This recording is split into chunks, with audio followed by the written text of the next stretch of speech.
Buenas tardes, soy Marga Sánchez Romero, vicerrectora de Extensión Universitaria, Patrimonio y Relaciones Institucionales de la Universidad, y quiero darles la bienvenida a este precioso acto que tenemos en la escuela, hoy celebrando estos 10 años de maravillosa arquitectura, estos 10 años de un edificio magnífico que ha cambiado la faz del Realejo y el enorme interés que tiene el Realejo arquitectónicamente, pues la ha ampliado aún más.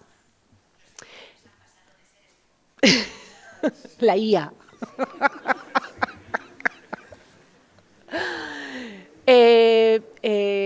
Quiero felicitar a la escuela por estos 10 años, por estos 10 años de edificio, de uso del edificio, no de escuela. La escuela tiene muchísimos más, obviamente, pero sí de poder ejercer esta labor que hacemos de investigación, de docencia, de transferencia, de gestión en un edificio con unas características arquitectónicas de primer nivel y que desde luego estoy segura de que inspiran a las estudiantes y a los estudiantes en su cotidianidad, que en cada recodo y en cada recoveco encuentran soluciones arquitectónicas que seguramente aplicarán en el futuro.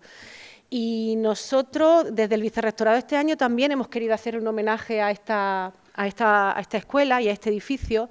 Como saben, en la sala de exposiciones tenemos hasta final de mes, creo, Tomás, ¿no?, una exposición que se llama Habitantes y que lo que hacemos es contar la historia de la gente que ha habitado este edificio justo antes de que llegara el señor arquitecto Víctor López Cotelo a darle, ¿no?, esa nueva vida. Y contamos, desde muchos tipos de arquitecturas, contamos la historia del edificio.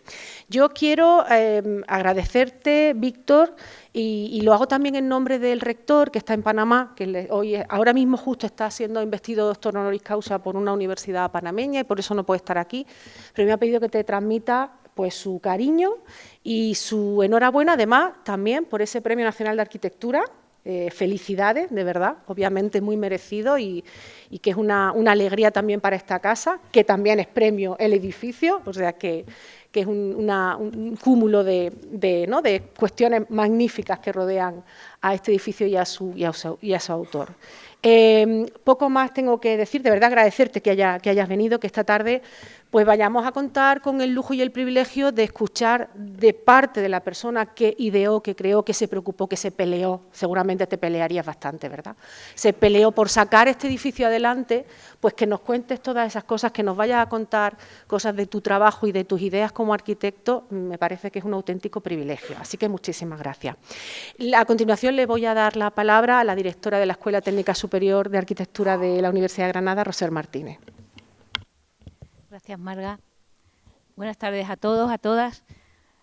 Bueno, os podréis imaginar la emoción que me produce ver esta sala llena en un momento muy, muy especial para nosotros, este 10º aniversario, y de alguna manera, pues, regalarnos y regalar algo que creo que teníamos en deuda contigo, Víctor, porque llevamos ya un rodaje de 10 años, como hablamos por teléfono, en paralelo lo que ha sido el contenido y el contenedor al respecto. Quiero dedicarte estas palabras que con mucho cariño pues te hemos redactado para que este momento tan especial, en este momento de nuestra historia, se quede grabado con un ítem y de agradecimiento por haber venido, porque sé el esfuerzo que has hecho. Creo que la primera llamada que hice como directora fue a ti. Agradecer también a Marga que haya venido, que esta mañana estaba en Cuenca, eso no lo he contado, y aquí está presidiendo el acto, y bueno, y a todos vosotros por venir y compartir este momento que para la escuela es tan, tan especial. O sea, hablamos de arquitectura con un arquitecto. Esto es algo absolutamente excepcional, de una arquitectura como en nuestra escuela. Para ello voy a recurrir a la historia, ¿no?, a cómo comenzó todo esto. Y sobre todo aquellos que veo muchísimos jóvenes que no tenéis ni idea de lo que ha sido la traza de esta historia. Así que comenzaré, pero os aseguro que va a ser poquito, son unas palabras nada más, que de hecho la hemos escrito precisamente para evitar el meterme en un circunloquio del que no pueda llegar a salir por la emoción que me embriaga este momento, ¿no? Pues veréis, el día 8 de junio de 1998, en la capilla barroca de este edificio, se produjo el fallo del concurso internacional de ideas convocado por la Universidad de Granada para reconvertir en Escuela de Arquitectura un antiguo hospital militar. El primer premio fue concedido a la propuesta presentada bajo el lema Granada, firmada por el equipo dirigido por Víctor López Cotelo. En los paneles del concurso, Víctor escribía: nada mejor que una escuela de arquitectura que reconozca en la construcción y materialidad de cada época la expresión de su verdadera tarea. Aquellos paneles contenían la planimetría del proyecto, fotografías, maquetas y una memoria. De aquel momento fundacional surgiría la transformación de este edificio histórico en la sede de nuestra escuela. Y es precisamente esa transformación la que hoy recordamos, porque en este curso 25-26 se cumplen 10 años desde que la Escuela de Arquitectura comenzó a habitar este antiguo hospital militar, convertido desde entonces en extraordinario contenedor y elocuente marco para la formación de arquitectos. 10 años y 2 premios nacionales después, Víctor López Cotelo vuelve a su escuela para reconocerse en esta permanente lección de arquitectura, en este tránsito continuo entre épocas históricas y sistemas constructivos. Pero también vuelve para reflexionar sobre cómo estos espacios esculpidos por el tiempo soportan la imparable evolución de los sistemas de representación y cómo, desde el concepto global hasta la definición precisa de los detalles, interpelan al papel y al dibujo como soportes necesarios en la formación del arquitecto. Decía Víctor en 1998 que la materia, la construcción y la luz sean los agentes integradores del proceso histórico. Nosotros solo estimularemos el proceso de regeneración que haga que las cosas ocupen el lugar que le corresponden para mejor rendimiento del fruto arquitectónico para el que fueron creadas. Como honrados usuarios de esta escuela, 10 años después, en los que no ha transcurrido un solo día sin que sus muros hayan sido recurso docente y argumento pedagógico, agradecemos a Víctor López Cotelo su activo magisterio y la luz que este edificio proyecta como el mejor soporte posible para la formación de nuestros arquitectos. De algún modo, aquel proyecto que en 1998 se presentó aquí como una idea es hoy el lugar donde aprendemos, enseñamos y pensamos arquitectura. Muchas gracias, Víctor.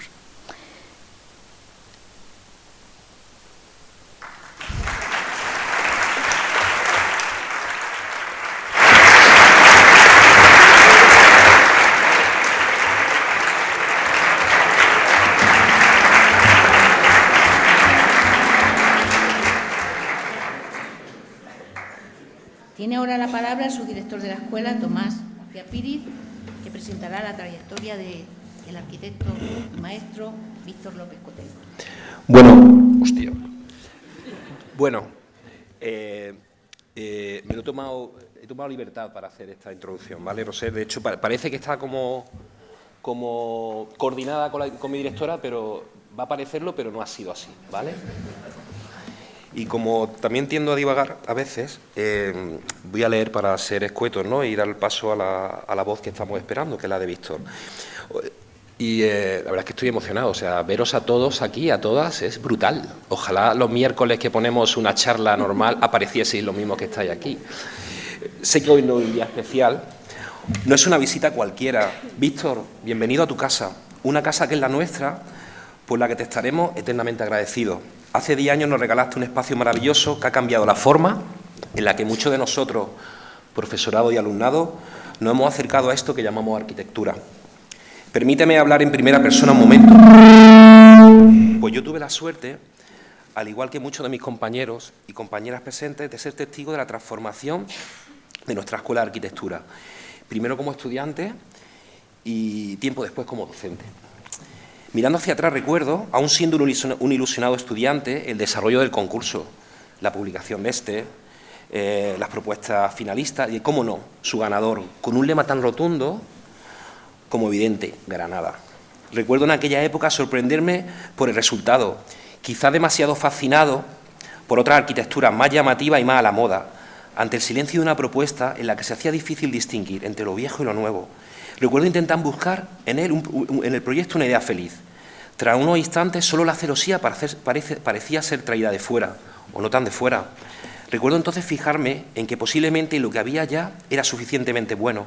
Sin embargo, el proyecto estaba lleno de sorpresas, de nuevas acciones y relaciones que se instalan en el edificio para reactivarlo de nuevo.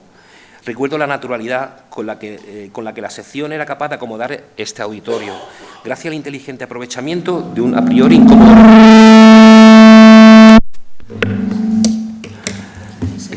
¿Este ahí?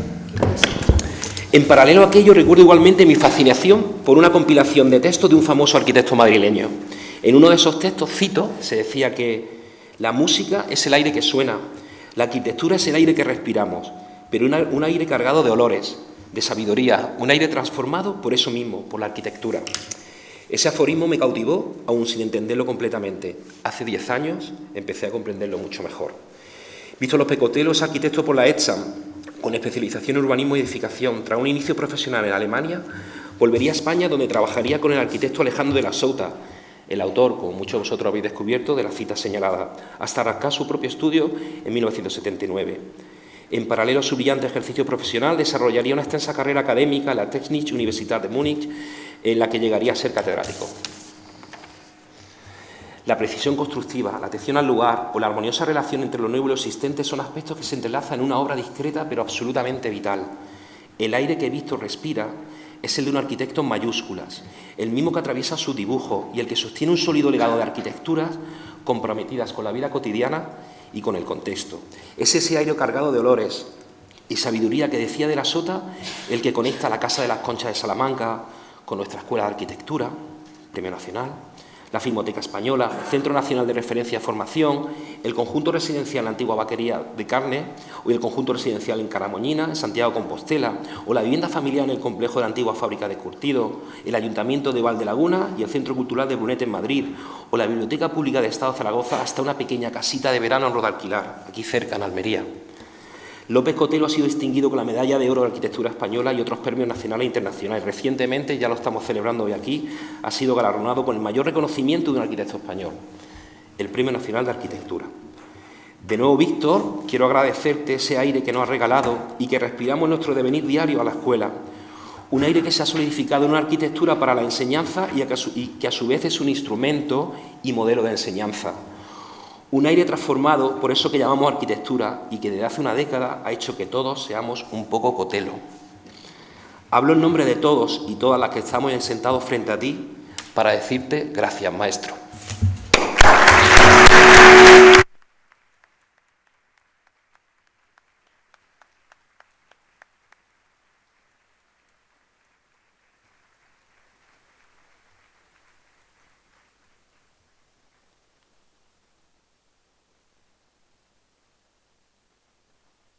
Tengo que dar yo las gracias. ¿Está encendido esto? ¿Está encendido?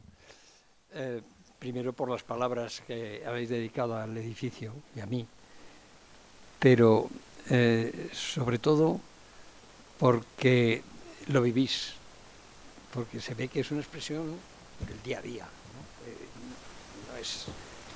No es una expresión de un día de festejo, sino que es como que está en el ambiente, ¿no? Y eso pues me hace daros las gracias a vosotros, ¿no? Es una ocasión en la que yo he pensado que tenemos que empezar con música, porque la música lleva mucho más de lo que puede decir yo, por ejemplo, ¿no? Y entonces he pensado en poneros un vídeo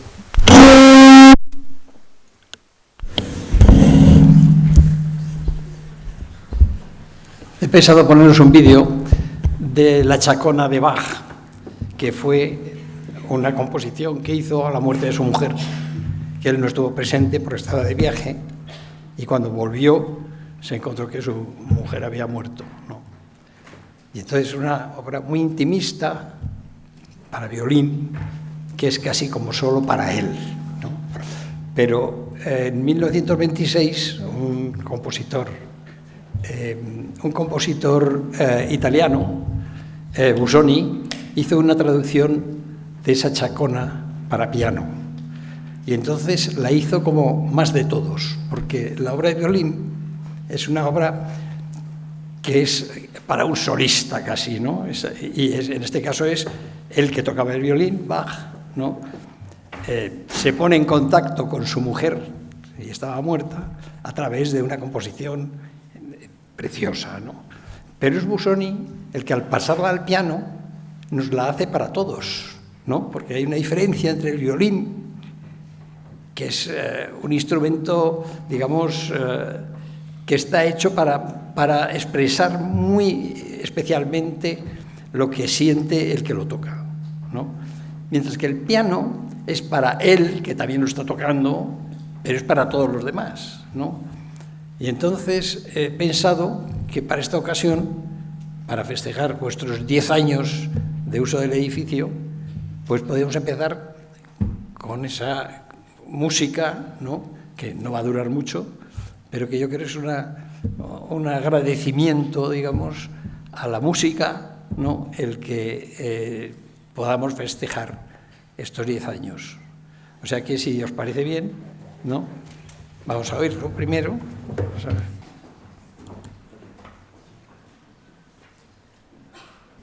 La arquitectura nace de la vida y es para la vida. Y entonces, cuando a mí me dicen que ponga un nombre a mis conferencias, digo la vida, porque si no hablamos de la vida, hablamos de arquitectura, es que hay algo que no funciona bien. O sea, yo creo que la razón, como decía Heidegger, ¿no? Que el ser humano es un ser que habita. Y con eso quiere decir que habita el espacio y habita el tiempo, ¿no? El que habita el espacio está claro, pero el tiempo no lo tenemos tan en cuenta en la arquitectura. Hacemos una arquitectura que nos tarda un tiempo en hacerse. ¿Qué? Está apagado.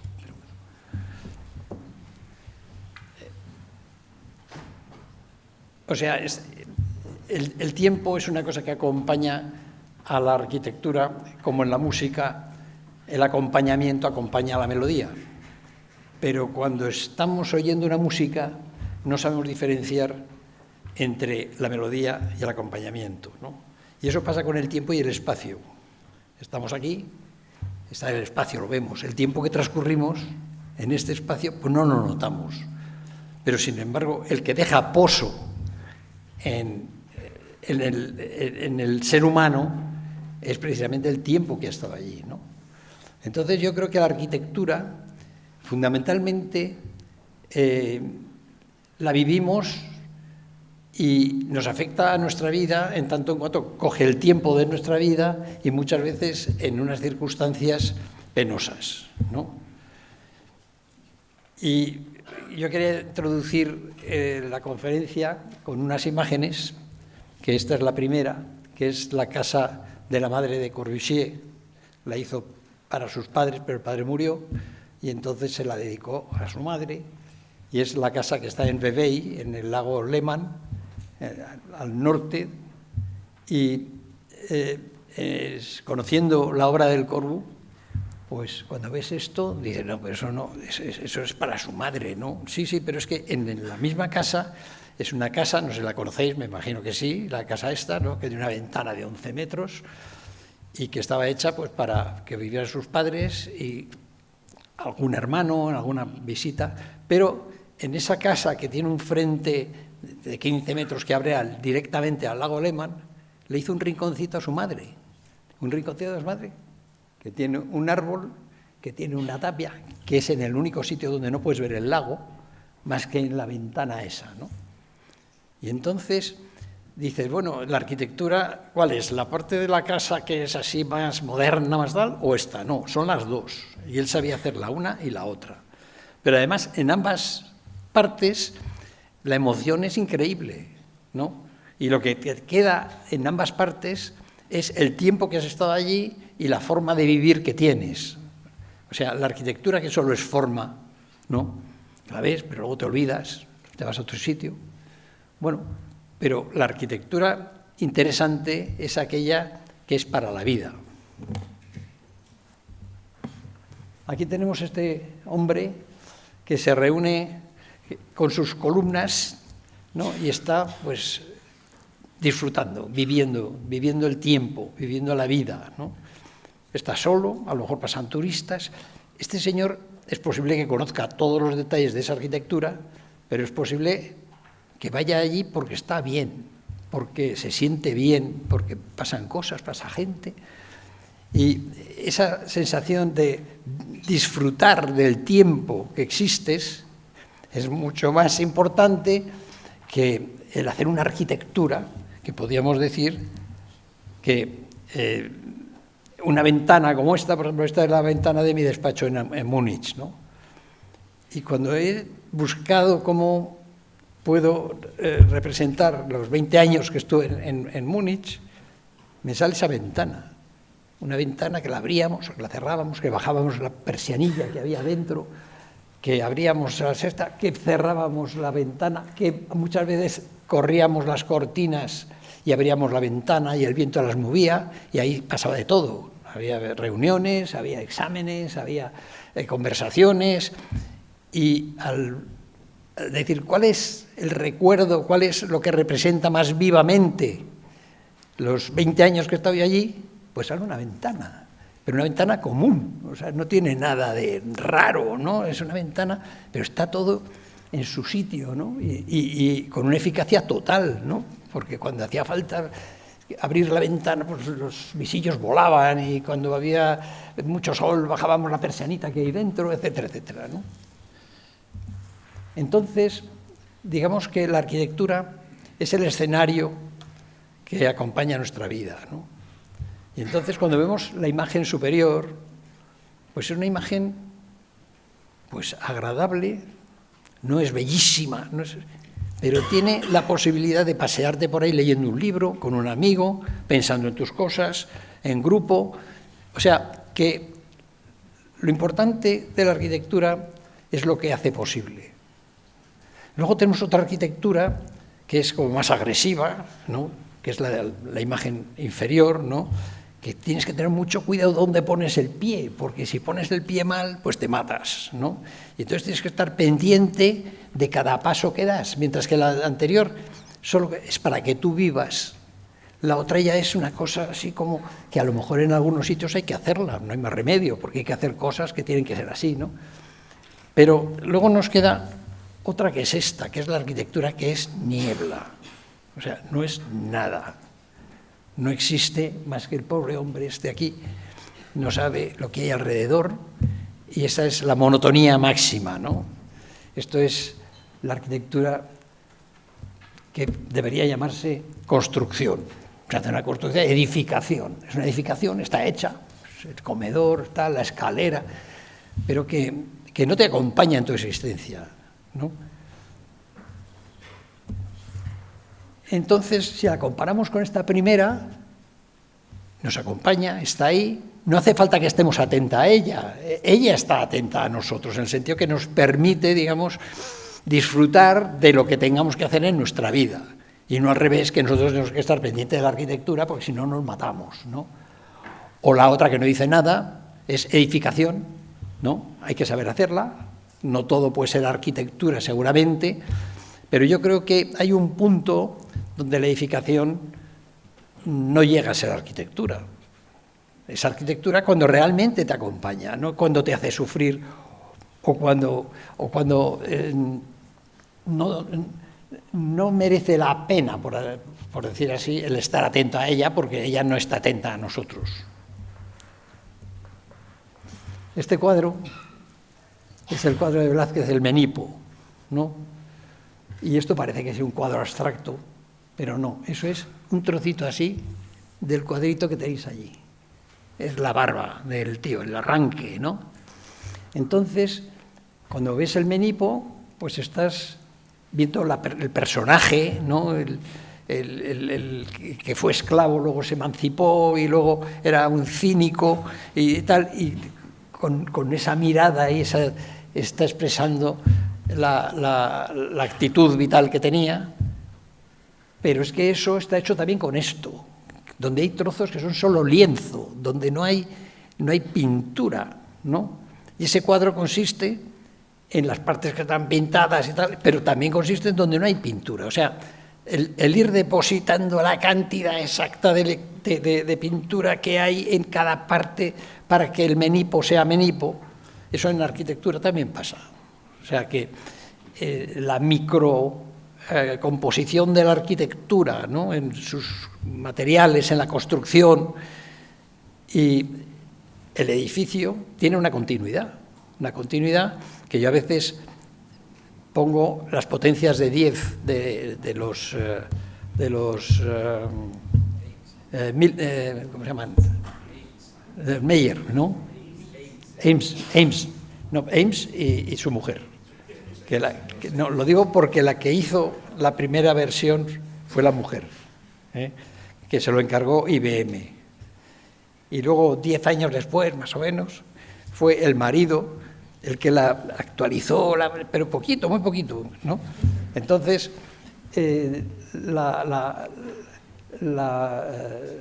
pareja esta, ¿no?, hizo un vídeo donde empieza con una pareja que está en Chicago, en un parque, ¿no?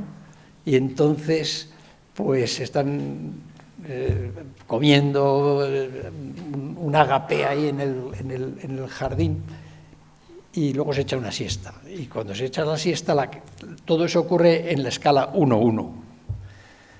Pero entonces la cámara empieza a alejarse en potencias de 10 hasta 10 elevado a la 28. O sea, que ya vemos el cosmos, ¿no? Y luego vuelve rápidamente y entonces penetra en la escala negativa, ¿no?, en las potencias negativas, y entra en lo último ya de los neutrinos, ¿no? Y esa continuidad, ¿no?, pues también existe en la arquitectura, ¿no? La arquitectura tiene un concepto, está en un paisaje, está en un entorno, no sé qué tal. Nosotros la vemos a la escala que la vivimos, ¿no?, la escala del diario, ¿no? Pero es que ese diario, su calidad está también en que se encuentre bien en las potencias del urbanismo y del territorio, etcétera, etcétera, y que cuando entramos a ver cómo está hecha, pues que estamos entrando en los protones de las... No lo notamos nosotros, pero sí que hay esa continuidad. Y entonces, esta es una imagen que yo presento como un arquitecto, ¿no? Estas son una antena que se eleva por las nubes y que lo que hace es captar unas ondas, puede ser de radio, de televisión, de lo que sea, ¿no? Las capta, pero no se ven, ahí no hay nada en el espacio, ¿no?, pero están. Y cuando entran, son descodificadas, pasadas a impulsos eléctricos, y luego en la radio, en la televisión o donde sea, no se convierten en sonido, ¿eh? Entonces, el arquitecto, ¿no?, tiene que saber captar eso que no hay, que no se ve, que son las ondas, pero que están, y la antena lo sabe que están ahí, bueno, lo sabe, ¿no? Está porque hay ondas que no se ven, pero que luego, una vez decodificadas, en tu casa tú estás tranquilamente oyendo un concierto, ¿no? Y para mí ese es el arquitecto, es la antena, ¿no?, que sabe captar lo que está ocurriendo, que interese, que además que hay miles de ondas, miles, ¿no?, de conciertos, de radio, de todo, de no sé qué y tal, pero tú coges una de esas en tu casa, ¿no?, y entonces oyes un concierto, ¿no?, uno concreto. Entonces, el arquitecto, para mí, es ese que sabe captar lo que no se ve y sabe traducirlo de alguna manera a lo que sí se ve, a lo que es la música que suena, ¿no?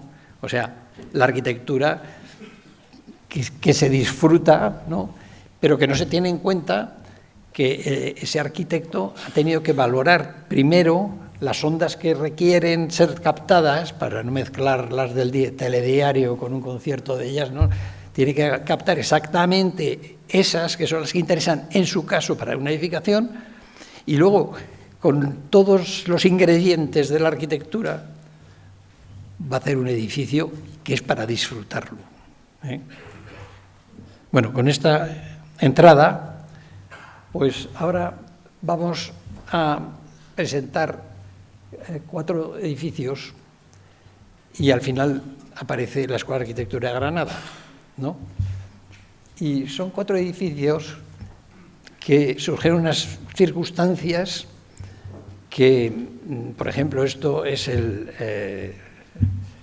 un centro de salud en Móstoles, que cuando lo encargó el Insalud nos hablaron que iban a hacer un centro de salud en Móstoles en lo que había sido un antiguo hospital militar y también un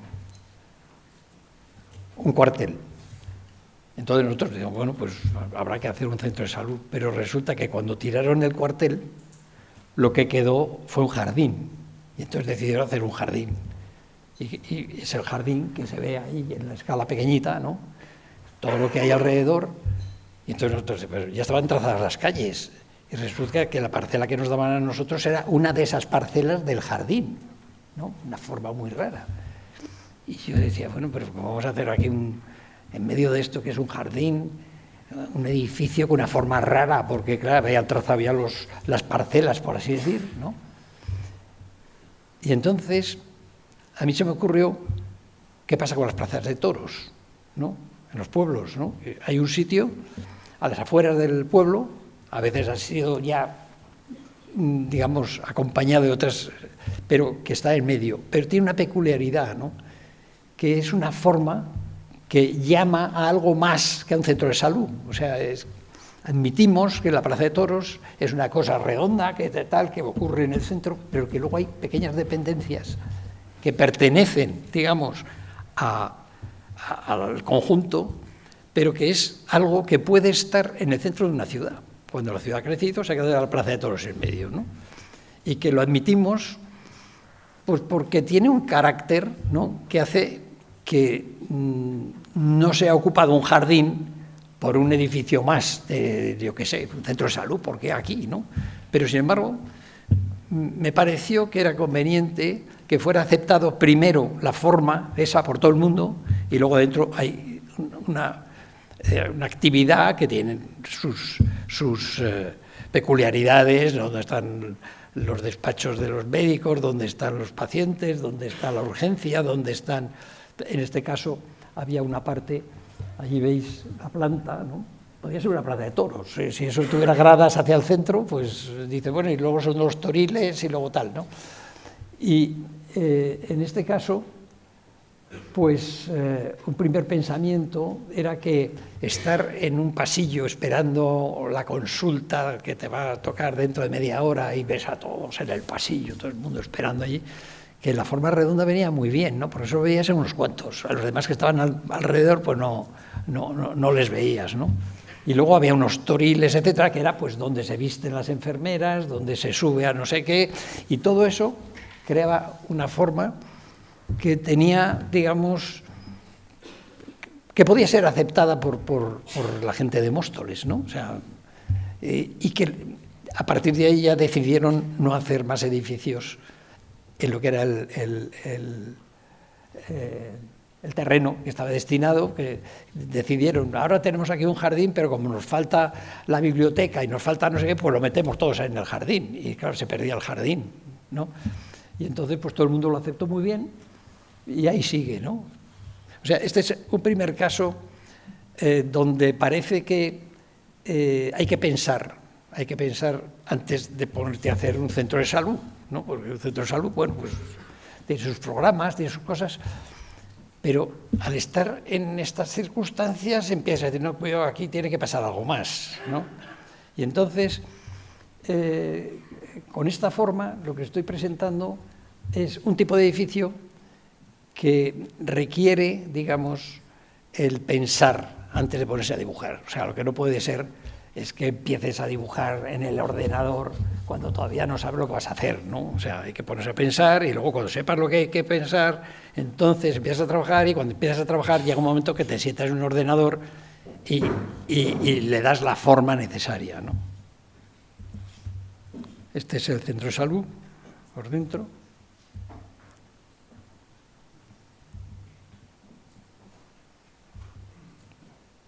Y podía ser una plaza de toros. A lo mejor la convierten en plaza de toros algún día.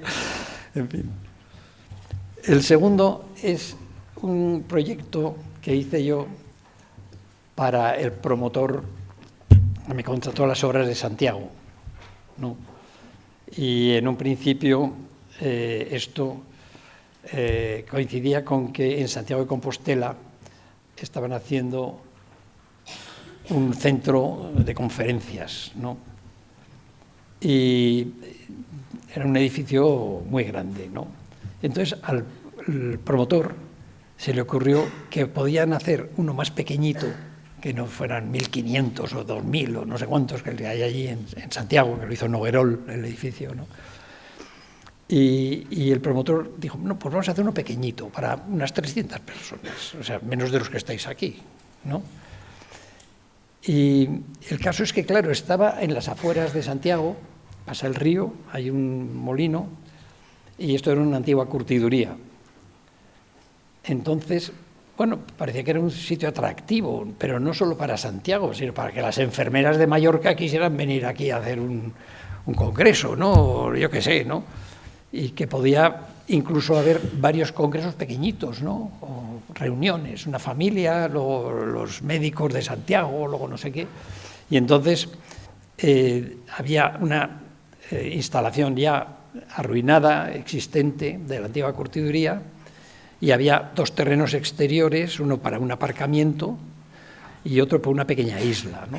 Y se pensaba que en esa pequeña isla que queda, que la veis ahí en el centro casi de la imagen de arriba, ¿no?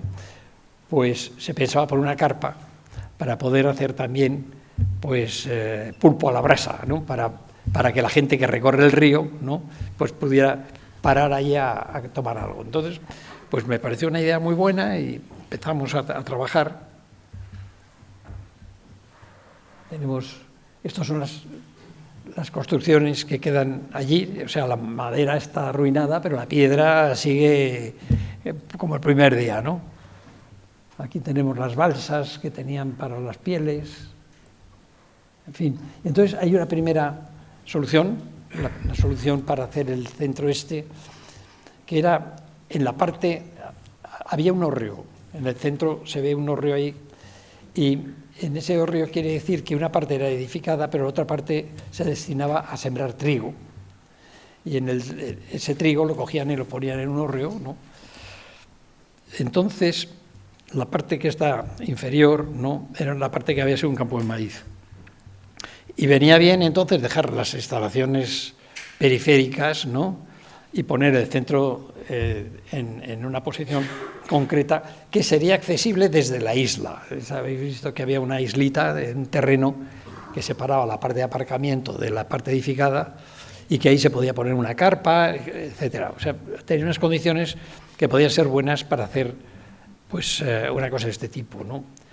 Pero un día se enteró que el hotel Aguaraney de Santiago, que es el hotel más importante, estaba preparando unas salas para hacer esto mismo, pero en la ciudad, ¿no? Y entonces digo, no, yo no, que haya uno bien, pero dos a lo mejor ya no tiene éxito, ¿no? Y entonces decidió cambiar la solución. La solución esta era 4 naves como de invernaderos, ¿no?, pero que el invernadero tenía, en la parte que tienen las chimeneas esas, tenía un forjado, y encima de ese forjado venían, en el espacio que quedaba entre las cubiertas y el forjado ese, quedaba para poner las máquinas de aire acondicionado.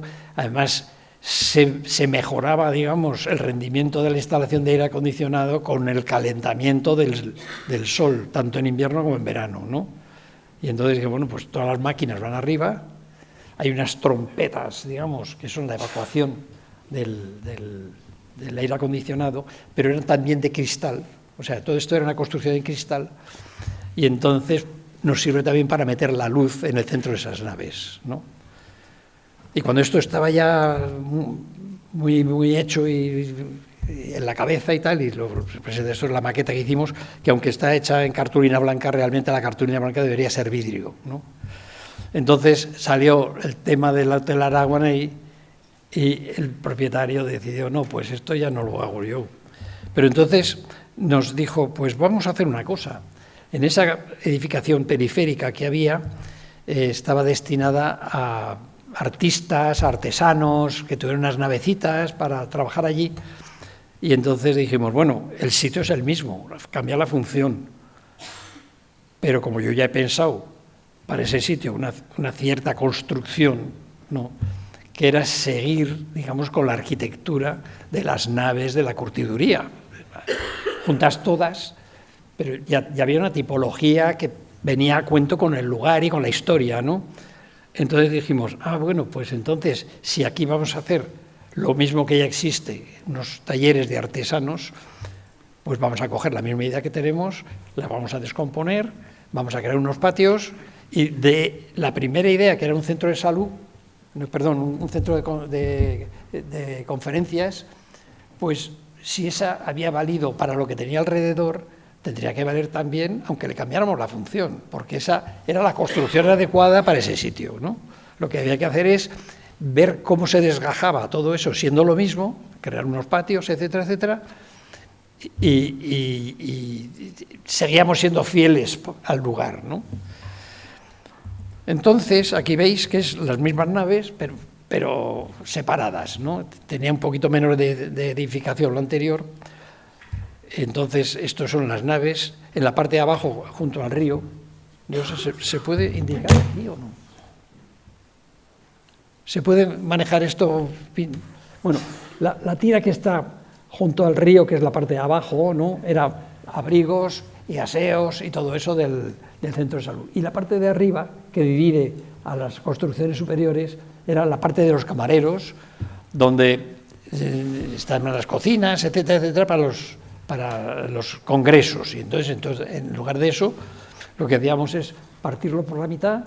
Unas tenían abajo la parte común y las otras lo tenían arriba, con una posibilidad, que es que si había alguien que requisiera más superficie, pues la cosa es que no iban a estar todas cortadas por la mitad, sino que un taller pequeño pues podía coger una parte, pero luego al lado tenía otro más grande para, yo qué sé, para un pintor, etcétera, etcétera.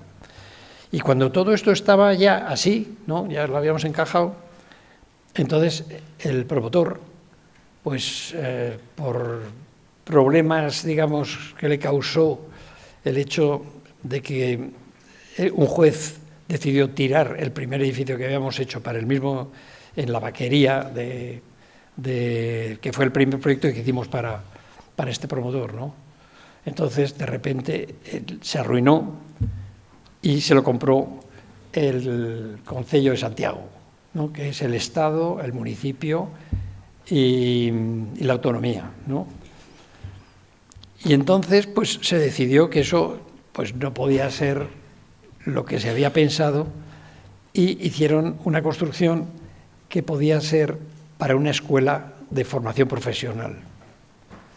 Y entonces, pues como ya teníamos esto hecho, decimos, pues es que esto tiene que seguir acompañando a lo que era la antigua curtiduría, ¿no? Y entonces, pues eso transforma, esto es todavía lo anterior. Entonces, las naves. Entonces, eso se transforma en un centro para la escuela de formación profesional, que siguen siendo naves, que se ordenan de otra manera, digamos, y que siguen respetando el carácter del lugar, pero luego se conforman de manera que puedes hacer unas aulas y unos talleres para la escuela de formación profesional. Entonces aparece la nueva edificación. En este caso son edificios que tienen, digamos, la tipología industrial, ¿no?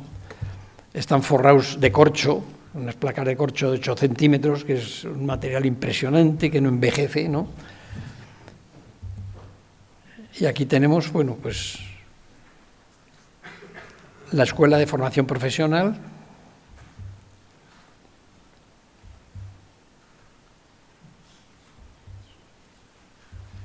Y esta es, digamos, la que al final se ha hecho, la que se ha construido y la que utiliza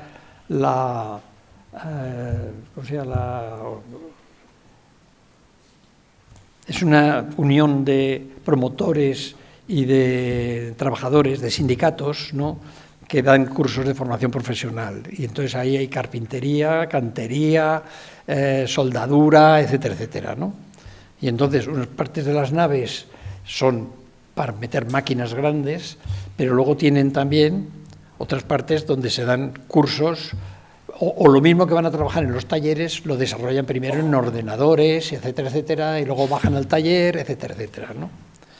Y entonces esta es otro caso distinto, donde nace con una función y luego te cambian la función, pero resulta que tiene que ser para ese lugar, porque la curtiduría había existido y quedaban unos restos importantes de curtiduría, ¿no?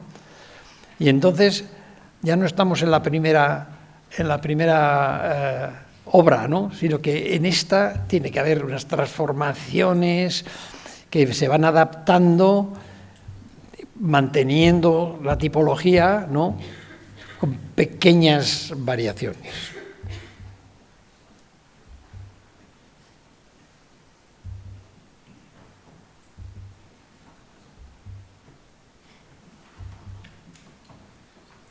O sea, esto era como hacer un pueblo, pero que tenía que tener una función, que tenía que tener una claridad, digamos, también arquitectónica, donde fundamentalmente lo que contaba era la parte que existía ya de la curtiduría, ¿no? Lo que pasa es que la curtiduría tenía unas cubiertas de teja y en todo esto ya se introdujo el zinc, ¿no? Zinc y luego el corcho también como material aislante, para no tener que calefactar las naves de trabajo, porque las naves de trabajo no hace falta calefactarlas, son ejercicios físicos, máquinas, sierras y tal, pero sin embargo, con una capa de 8 centímetros de corcho por fuera, pues eso hacía que los extremos del clima pues fueran en verano, si no sería un calor terrible, y en invierno un frío terrible, ¿no? Y cuando son actividad física, que están en las máquinas y de tal, pues no les hace falta ese tipo de calefacción que haría falta, ¿no?, si fuera otra función, pero sí hacía falta el proteger, digamos, la actividad del edificio con una costra externa, digamos, que hiciera posible el uso del mismo, ¿no? Entonces hay una parte de los edificios que no es utilizable, pero que lo hicimos que se pudiera usar los días de lluvia, que cuando entre talleres pues salen a formarse un pitillo o tal, pero cuando está lloviendo pues no se puede, ¿no? Entonces en Galicia, pues claro, llueve suficiente como para dedicar partes que conserva la trama de la curtiduría, porque estos eran unas balsas, digamos, ¿no?, donde se metía las pieles, ¿no?, para ser tratadas, ¿no? Entonces hay unas partes que son solo para descanso de los que estaban allí trabajando en las horas libres, y bueno, y si no, pues era un sitio estupendo, muy bonito. Entonces aquí también había un lenguaje, digamos, que tenía que ser adaptado levemente. ¿Por qué? Porque estas naves, cuando era curtiduría, eran oscuras, totalmente oscuras, ¿no? Pero claro, si iba a haber ya una actividad docente o tal, hacía falta luz. Hubo un uso que se propuso, pero que no salió adelante, que era una instalación para personas mayores que quisieran, digamos, vivir hospedadas, por así decir, ¿no? Pero eso suponía hacer un montón de ventanas y transformar la arquitectura industrial, ¿no?, en una cosa que no había sido nunca, ¿no? Entonces lo que hicimos es, al ser la actividad de escuela de formación profesional, unas ventanas muy grandes, pero solo había en tres salas que se podían dividir, y de estas hay muchas salas distintas, ¿no? O sea, este es otro caso donde estamos utilizando el punto de partida con pequeñas transformaciones, ¿no?, pero que hacen posible, digamos, la unidad del conjunto y no destruimos lo que era la curtiduría en un principio, ¿no? Hay partes teóricas, hay partes prácticas. Aquí, por ejemplo, os enseño un detalle, ¿no?, porque es lo que veíamos antes también con las distintas escalas, ¿no?, de imágenes que hemos visto en Chicago, ¿no? Con la cámara que se aleja y la cámara que se acerca, ¿no? Entonces la cámara que se acerca pues es cómo está rematada la madera con un goterón, pero que luego, cuando está la ventana, pues hace que esa ventana sea algo distinta. No es un perfil que hemos comprado en no sé dónde, sino que está adaptado a la robustez, digamos, de la actividad que va a tener, ¿no?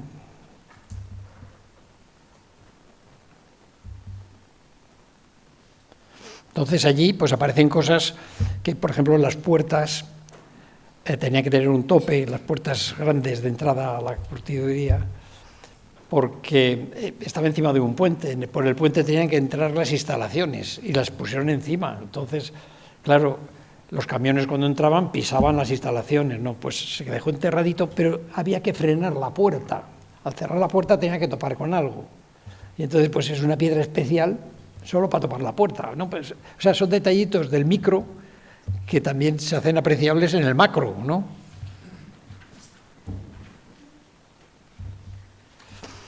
Esto es la Filmoteca Española, ¿no? Que estaba dispersa en distintas instituciones y en un momento determinado pues hubo la ocasión de hacer la sede central de conservación y restauración de películas en Madrid. Y entonces esta es una parcela, que es los arbolitos que veis por debajo y las calles de al lado. O sea que no había ninguna posibilidad, digamos, de salirte casi de esa parcela, ¿no? Pero el encargo era hacer sobre rasante la Filmoteca Española. Pero resulta que hay unas películas que son muy sensibles al calor, al frío, a la humedad, etcétera, etcétera, y que no es un edificio que se preste para estar más o menos a la intemperie, con 40 grados en verano y con 5 bajo cero en invierno, ¿no? Porque tendríamos que tener una climatización, pero absoluta, ¿no? Costaba muchísimo dinero. Entonces ahí tenéis el esquema de la sección donde nosotros propusimos, en lugar del aparcamiento que estaba destinado a los edificios de oficinas que se hacen en esa urbanización que es solo para ese tipo de empresas, ¿no? Pues es que nosotros necesitábamos un sitio para meter películas, pero resulta que es que ahí trabajan 20 personas. Entonces dijimos, no, pues lo que hay que hacer es el garaje, no sé, que no se va a usar porque son 20 personas solo, hacerlo subterráneo todo, hacer los almacenes, digamos, la parte subterránea, aislada del terreno para que no hubiera humedades, o sea, se crea una cámara bufa en torno a la caja esta, la caja esta que veis aquí, ¿no? Que tiene un doble muro, y entre el primer muro y el segundo hay aire, ¿no? Para que eso esté totalmente aislado de cualquier contacto con la humedad. Y luego tiene un aspecto representativo, porque eso es una institución que es la Filmoteca Española, ¿no? Y entonces, pues, tiene, digamos, un contacto exterior, ¿no?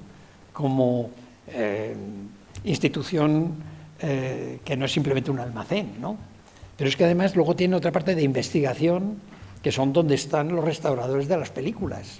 Entonces tenía que coger tres usos y compactarlo en una edificación que sirviera para las tres cosas, ¿no?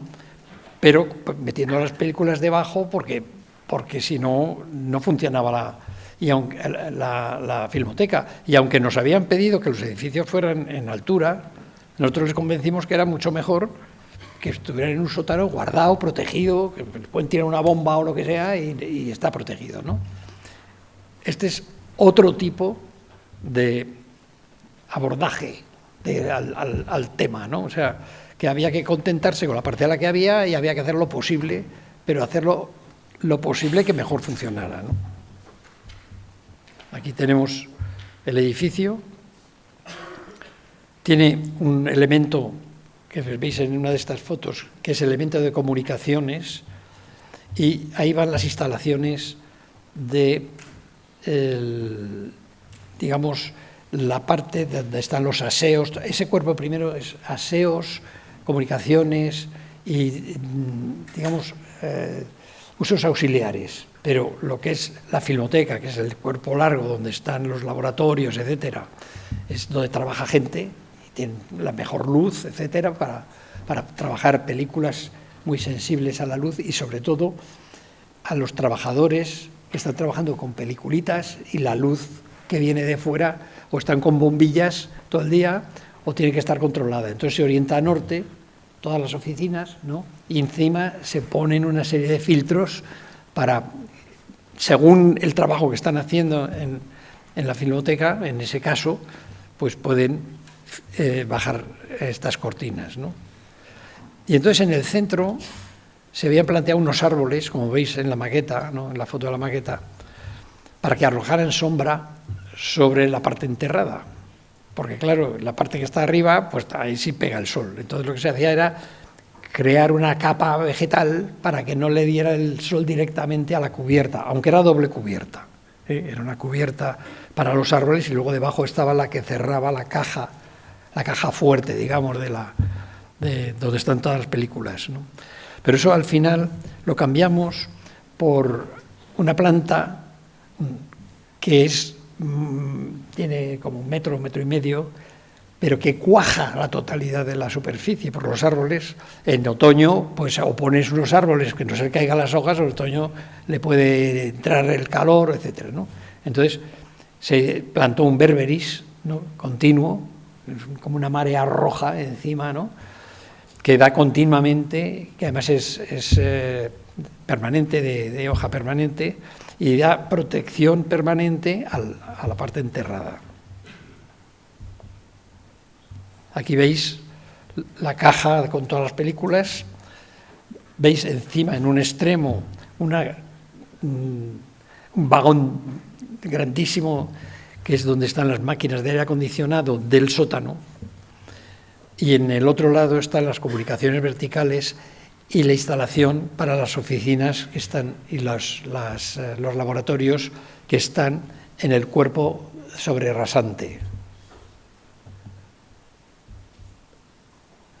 Aquí se ven los dos cuerpos. Estos dos pasillos que salen por fuera son las vías de evacuación del sótano,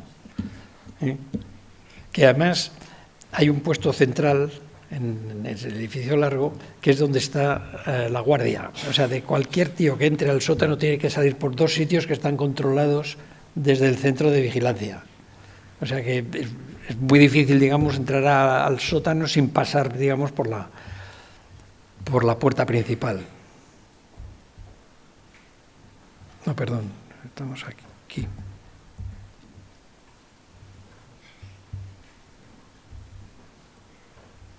Estaba el berberis, aquí estaba todavía jovencito.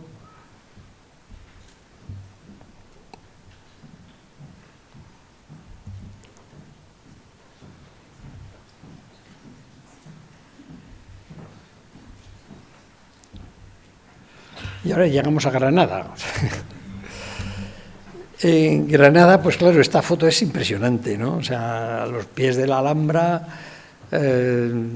con la plaza, ¿cómo se llama? El Campo del Príncipe, ¿no? En un barrio que estaba, pues, muy dejado, estaba muy... Y cuando el concurso, yo me enteré de él estando en Alemania, porque fue un concurso internacional, ¿no? Entonces yo estaba allí y dije, Granada, bueno, a ver tal. Y estaba en la escuela, estaba Daniel Zarza, que era amigo mío y él era profesor, venía aquí, ¿no? Entonces le dije, oye, ¿por qué no te enteras esto cómo es y tal? Porque además había que adaptar la Escuela de Arquitectura al Plan Bolonia, y que era nuevo, ¿no? Y que suponía eso en la enseñanza y digamos que en lo que es tradición en las escuelas de arquitectura, ¿no? Y entonces hizo un estudio muy completo y demostró que el edificio que había, pues había que mantenerlo, vamos, que no había ninguna razón para tirarlo y hacer algo extraño a los pies de la Alhambra, que es lo importante de Granada, ¿no? Y no quiere hacer la competencia con la Escuela de Arquitectura en un edificio, no sé qué, en un barrio que estaba totalmente degradado. Entonces, lo mejor que se podía hacer para Granada es, primero, mantener la Alhambra donde estaba, ¿no? Segundo, a los que vivían en el barrio degradado es estimularlo con la Escuela de Arquitectura.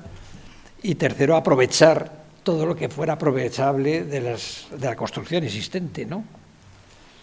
Entonces yo tuve una sensación de decir, esto lo vamos a ganar. Pero lo vamos a ganar con fastidio, porque ahora nos vamos a meter aquí en un tomate, que vamos a estar aquí 20 años trabajando en esto y tal. Y tenía muchísimas ganas de hacerlo, pero al mismo tiempo pánico. Digo, lo vas a ganar y te vas a jorobar, o sea, porque vas a estar aquí muchos años, ¿no?, trabajando. Total, que lo hicimos, y dio la casualidad que con los estudiantes de Múnich hice una excursión a Andalucía, y el día que estábamos en Granada dieron el resultado del concurso. Y entonces ahí yo me quedé, digo, vale, pues tenía razón, nos van aquí a coger. Y claro, nos cogieron, y la primera mala noticia fue que el rector de ese momento me convocó para explicarme que había que hacer la obra simultáneamente con los alumnos dentro y todo al tiempo, ¿no? Y era imposible, claro. Primero no había dinero, que había 600 millones de pesetas, ¿no? Y lo segundo es que no quería gastar dinero, y yo le dije, bueno, pues mire, vamos a hacer una cosa, que entre la Escuela de Arquitectura como ocupa, denle unas bombillas y olvídese de nuestro proyecto y ya está, porque con el dinero que tiene usted y con todos los alumnos dentro, lo más que puede hacer es ser un ocupa de la ruina, ¿no? Entonces él insistía que había que hacerlo tal, y yo renuncié al encargo. Dije, pues no, yo no lo hago, ¿no? Entonces, años después, Javier Gallego Roca consiguió dinero, no sé qué, tal, y ya se puso en marcha, que fue en el 98 fue el concurso. Hubo que rehacer el proyecto porque había cambiado la peseta a euros, y entonces pues hubo todos los precios descompuestos y todo, hubo que rehacerlo, y logró que se hiciera un concurso. El Ministerio de la Vivienda, entonces yo escribí una carta al Ministerio diciendo que era una obra que no la dieran a la baja porque iba a ser un desastre, ¿no? Pero efectivamente lo dieron a la baja. Y al darlo a la baja, entró una empresa que duró pues 1 año o 2 años, y luego plantó y se fue. Y entonces vinieron 4 o 5 años de sequía, ¿no?, porque estaba abandonado, estaba allí, hasta que Javier Gallego consiguió dinero en Madrid con el 1% cultural, ¿no? Y entonces una empresa grande de Málaga se presentó con una empresa pequeñita que le daba la calificación, el K7, ¿no? Pero la empresa pequeñita del K7 se arruinó al día siguiente de haber ganado el concurso. Y entonces la empresa grande asumió que quería hacer la obra, ¿no? Y siguió, aunque no estaban la que le daba la calificación de que posible entrar en una obra que ya existía, etcétera, etcétera, pues lo cumplieron de miedo. O sea, fue una empresa buenísima, buenísima, con ganas de hacer el edificio, de hacerlo bien, etcétera, etcétera. Y lo que pasa es que el concurso fue de 1998 y el final de la obra y el equipamiento fue de 2015. O sea, fueron 17 años de ahora se abre, luego se para, luego se empieza, luego se tal.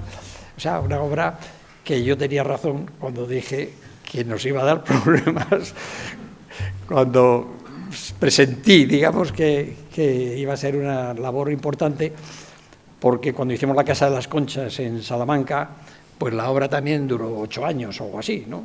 Y entonces ya acostumbrado a estas obras, digamos, que se paran, inician y tal y cual, pues yo dije, uy, esto con lo grande que es y la cantidad de cosas que pasaban.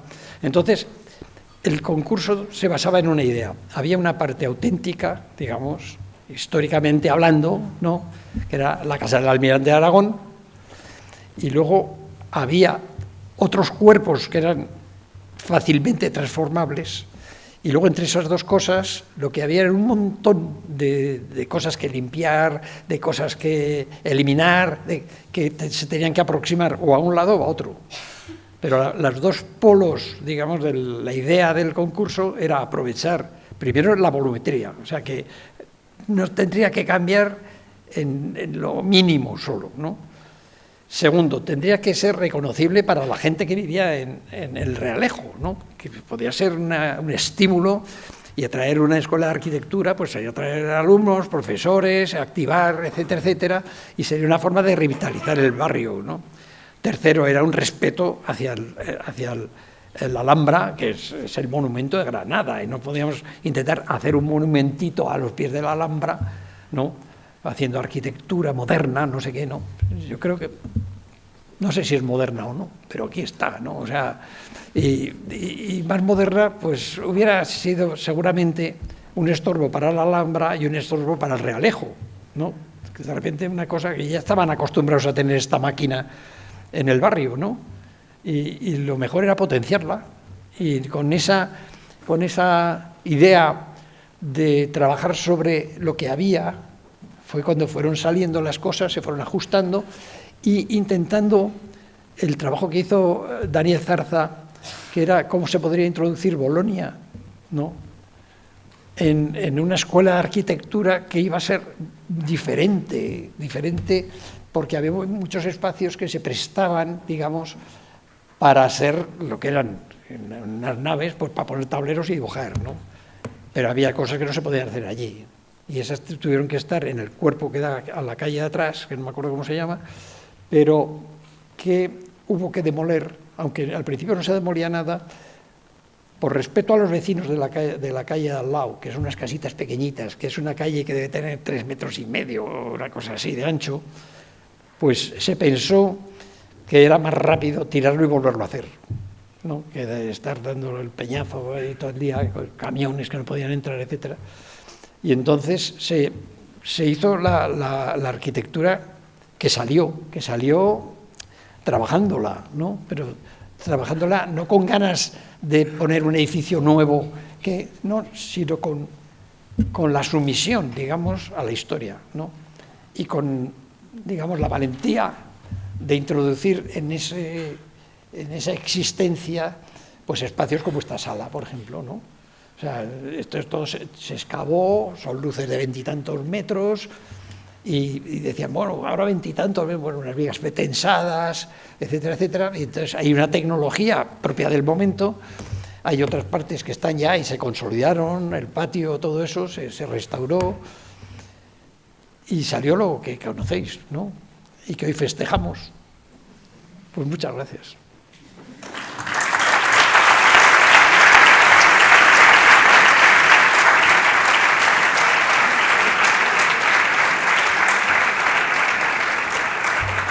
Seguramente hay preguntas, ¿eh? Hay preguntas.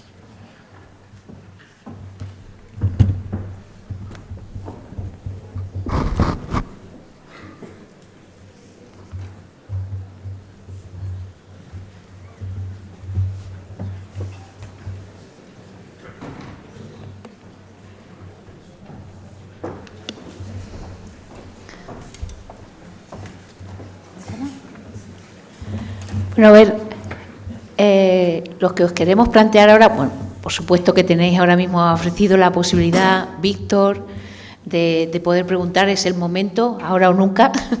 Yo creo que es el momento apropiado, ¿no? En cualquier caso, cuando hablamos de esto, Víctor, acuérdate que planteamos algo como diferente, ¿no? Una especie de coloquio más allá de hacer una mesa redonda en la que normalmente pues el hilo conductor, digamos, que está detrás de esta mesa. En este caso, quiero agradecer al Departamento de Expresión Gráfica, a su director, bueno, a todos los que pertenecéis al área de proyectos también, que habéis involucrado, el poder organizar esto pues de una manera más distendida y más en formato de feedback, que haya un continuo contacto en la que podáis participar y que introducir. O sea, creo que la intención, además de Víctor, es precisamente lanzar al aire pequeñas cuestiones conceptuales para que de esa manera podamos abrir ese feedback del que estoy hablando. No obstante, creo que Miguel también tiene preparada una serie de preguntas para empezar a lanzar un poquito y romper el hielo que tanto cuesta al principio. Estoy viendo muchas caras conocidas con muchas ganas de preguntar. No hace falta que os mire a la cara, no vayáis a agachar la cabeza ahora, que sabéis que tengo tendencia. Bien, rompe el hielo, Ubaldo. Hay micrófono.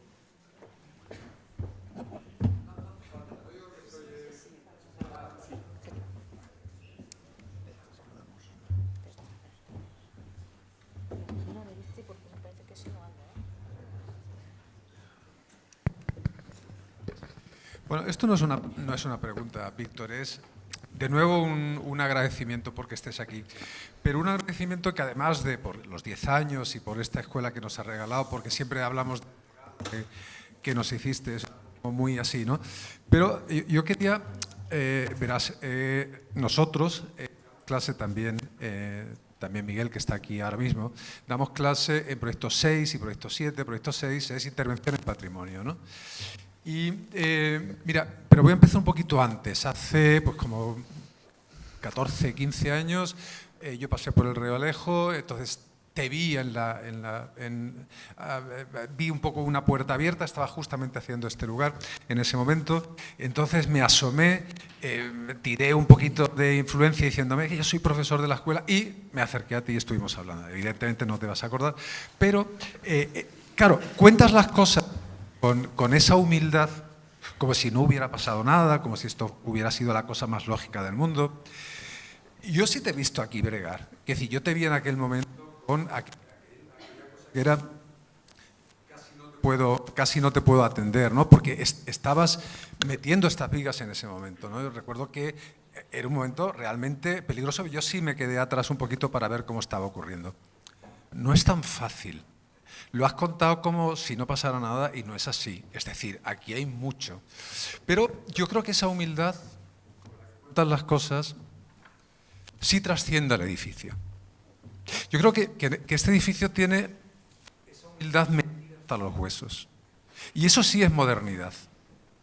La modernidad no consiste en meter acero y aluminio, ¿no? La modernidad consiste en adaptarse, efectivamente, el no gastar.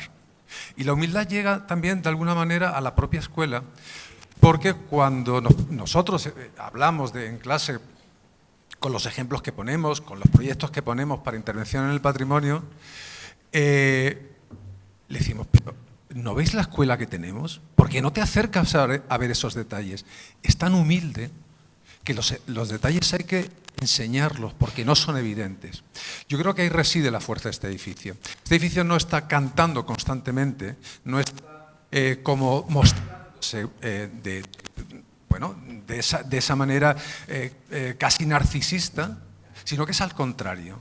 Se revela cuando tú miras esa esquina y dices, el encuentro de el encuentro de esa pared que tiene desplome con la pieza que se coloca con esa barandilla que va contándonos la manera de ascender, con esos barrotes que van cerrando los espacios, con esos granitos que en su pesadez, están hablándonos también de la propia historia, ¿no? De esa losa. Cada una de ellas está contando una historia, ¿no? No era una pregunta, sino simplemente esa reflexión, porque al contarlo con esta humildad casi me da hasta vergüenza a mí mismo, ¿no? A cada uno de nosotros cuando intentamos hacer esos alardes y tú haces que parezca tan sencillo. Yo creo que eso es muy hermoso y forma parte de tu trabajo y yo te lo quería agradecer y yo creo que muchos de nosotros evidentemente te lo agradecemos también el que hayas bajado el tono para que esto se haga grande, ¿no? Y solamente era eso, no tiene más. Muchas gracias, voy a contestar. Voy a contestarte. Yo creo que ha habido un cambio en la profesión del arquitecto, ¿no? Cuando yo terminé la carrera, lo primero que hice fue irme a Alemania 2 años, ¿no? A la Ciudad Olímpica de Múnich. Al volver me metí 7 años en el estudio de Alejandro de la Sota, ¿no? Y entonces el trabajo lo tenían los mayores, los profesionales, y los jóvenes entrábamos a aprender, ¿no? Y ahora se dan los proyectos a los jóvenes directamente, que no han pasado por la experiencia de los mayores, ¿no? Entonces, eso es una ventaja. O sea, el estar de escucha, ¿no? En lo que tengas que hacer, ¿no? Durante 9 años. Yo la primera casa la hice 9 años después de terminar la carrera, ¿no? Y para mí era pues como si el edificio fuera de Sota o de otro, ¿no? No me lo tomé como, ay, ¿cómo se hace esto? Como si fuera un reto hacer la primera obra, no. Había ido aprendiendo poco a poco y cuando tuve que hacer la primera, pues la hice como si fuera para Sota o para quien fuera, o sea, con mucha naturalidad. Y ahora es que es al revés, ahora se potencia el trabajo de los más jóvenes, decir, no, encárgueselo a los mayores, que los mayores necesiten ayuda, que cojan a los jóvenes y que se integren en la profesión. O sea, la necesidad de que nada más salir de la escuela ya tengas un encargo, ¿no? Y siempre luchando por ganar un concurso, por no sé qué, no. A mí me parece que es lo contrario. La arquitectura necesita pues estar tranquilamente trabajando. Si son buenos arquitectos, mucho mejor, ¿no? Hemos diferenciado ya antes lo que es edificación de lo que es arquitectura, ¿no? Pero hay suficiente gente buena, sólida, para que cojan a gente joven y que se integren en la profesión poco a poco, ¿no? Y eso hace que cuando te abordas los trabajos, los abordas sin necesidad de, no sé cómo decir, de mostrar nada, ¿no? O sea, pues los haces como hay que hacerlos, ¿no? Y esa necesidad de mostrar las habilidades, nada más terminar la carrera, ¿no? Donde ya te dan un premio porque has sacado un sobresaliente y entonces ya tienes un encargo o no sé qué, tal.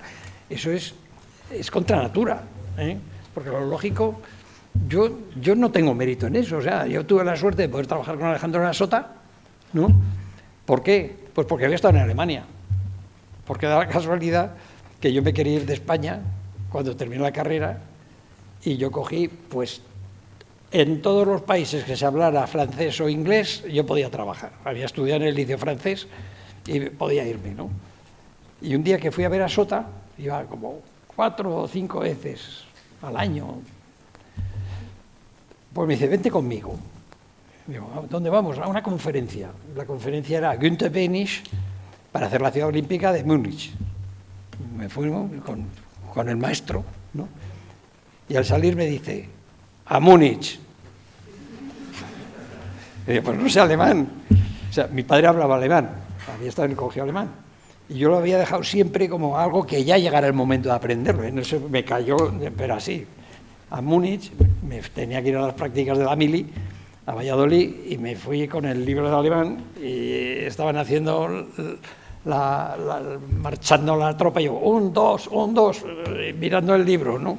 Y cuando llegué a Alemania, pues en la primera entrevista con el jefe de personal se puso a hablar alemán y yo no cogía nada. O sea, yo sabía la declinación y no sé qué, como el latín, que te pregunta el rosa rose, ¿no? O sea, pero no sabía nada. Entonces se levantó ese señor, salió del cuarto, ¿sí?, y volvió con un americano. Siguió hablando en alemán, el americano habló en inglés, y yo dije, qué tío más señor, qué elegante. No me dio una patada en el culo y me mandó a mi casa, ¿no? Pero el ir aprendiendo de esa manera es totalmente distinto que si tú te largas ya o bien a demostrar que sabes más que los demás, lo cual no hace falta, ¿no? O te encuentras en una situación que no eres capaz de afrontar, ¿no? Y entonces yo si pudiera volvería al sistema antiguo, ¿no? Al sistema donde los jóvenes que tengan buenos estudios, no puede ser que un arquitecto haga, no sé, 80 proyectos al año y además con 2 delineantes o con un joven. Eso no puede ser. Pero si ese señor cogiera encargos grandes, entonces tendría 80 jóvenes trabajando con él, ¿no? O sea, creo que la entrada en la profesión debería ser más lenta, más madura, más sabiendo lo que se hace, ¿no? Y entonces ahora el problema es que, como tienes que epatar con la imagen, si el más joven hace la imagen más epatante, pues ya consigue el éxito en el cual se hace maestro, y entonces es un maestro reconocido por los jóvenes estudiantes que lo que es un bluff, un bluff, nada más, porque lo que hizo de pequeñito ha ido creciendo con esa cosa de epatar, y entonces tenemos la arquitectura de las grandes estrellas, que es lo que quieren ser todos los que estudian, ¿no? Quieren llegar a ser estrella lo antes posible, y entonces pues, ya está la decadencia de la arquitectura, ¿no? Vamos, porque eso además en la industria pues ya empiezas a tener empresas ya de unos volúmenes y tal para los encargos y tal, que ya la arquitectura se hace con una imagen hoy, o sea, y lo otro ya es niebla en el bosque, lo otro ya es, en fin, me he ido por las ramas. Bueno, Víctor, aunque seamos reiterativos, esto te va a tocar hoy por sistema. Muchísimas gracias por esta escuela. Es un auténtico placer enseñar aquí. Perdón, es un auténtico placer enseñar aquí en esta escuela y compartir este edificio con los alumnos a diario, porque se hace todo mucho más fácil, como decía mi compañero Ubaldo. Yo tenía solamente una curiosidad de pregunta. En todo este trabajo de todos estos años, ¿hay algo que se quedó en tu bolsillo, en tu tintero o por hacer, algo que te hubiera gustado hacer y no tuviste oportunidad? ¿Hubo algo que querías en el edificio que... ¿En este edificio dices? En este proyecto. ¿Hubo algo que se quedó ahí en espera que a ti te hubiera gustado hacer? No. No, porque es que se fue haciendo de una forma... Primero, el concepto estaba claro. O sea, había una parte que restaurar y había que restaurarla. Había otra parte que demoler y había que demolerla. Y luego, pues, esa aproximación a los dos polos. Si estás aquí, pues te tienes que parecer más a este, y si estás allá te tienes que parecer al otro. O sea, aparte que la duración de la obra también dio tiempo de pensar las cosas, o sea, aunque estaba en el proyecto, ¿no?